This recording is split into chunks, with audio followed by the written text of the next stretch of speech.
Chez Vice, on est spécialisé avant tout sur une cible. On n'est pas spécialisé sur un support, on n'est pas uniquement finalement digitaux.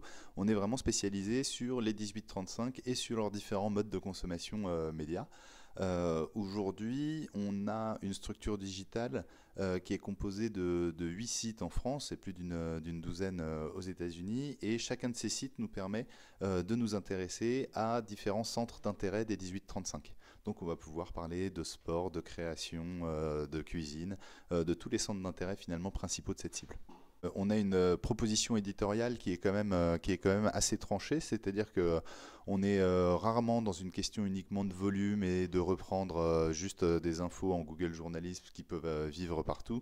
Notre but, ça va être toujours d'essayer d'apporter de la profondeur. Donc à chaque fois qu'on va toucher à un sujet, même si c'est un sujet qui aurait pu déjà être traité, à ce moment-là, on va réussir à avoir une interview exclusive, on va toujours réussir à pouvoir aller plus loin.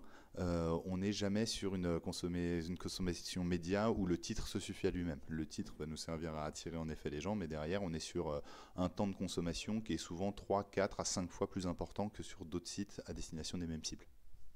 On a une grande particularité, c'est qu'on a une assez grande confiance en notre lectorat en fait.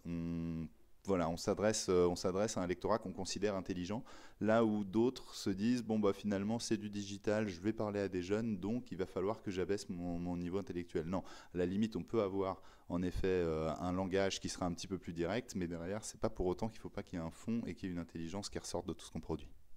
En nombre de contacts aujourd'hui, c'est clairement le digital qui a pris le pas sur le print, mais même aussi sur le nombre de sujets qu'on peut poster, sur le nombre de plateformes sur lesquelles on existe. On a lancé notre Snapchat Discover il y a maintenant 2 mois. On est extrêmement présent sur Facebook et Twitter depuis longtemps. Sur la chaîne, c'est un réseau qu'on est en train de déployer, hein. En France, ça a moins d'une semaine, donc bien entendu, le nombre de points de contact sera toujours inférieur à celui du digital aujourd'hui. Mais tout ça finalement grossit ensemble. Et ce qui est intéressant, c'est aussi de réfléchir par le contenu, c'est-à-dire que le contenu va vivre en télé, et puis après on va avoir des extraits qui vont nous servir à alimenter le digital. Le digital va renvoyer aussi vers la télé. Donc il ne faut pas forcément réfléchir ça en silo fermé, mais il faut réussir à réfléchir ça justement comme un seul et même gros organisme qui va s'adresser à une cible.